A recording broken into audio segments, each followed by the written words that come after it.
20 টাকা শিখে শুধু কম পান তাহলে আমি খাই আমি কন্যা দেই আমি কই না আমার কাছে এই লিচু আছে আর লিচু না ভালো কম হইছে লিচু উঠাও আমি তো কইতে পারবো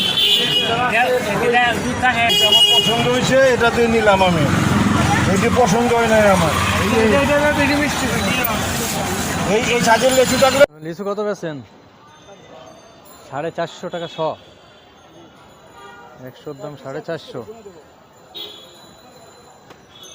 তো অনেক। কোন জায়গার লিচু এটা? দিনাজপুরের। 450 টাকা শ। কাঁঠাল কি পিস? কাঁঠাল পিস কত করে পিস? কাঁঠাল পিস কত? এই বড়টা, এই বড়টা এটা খাওয়ার মতন।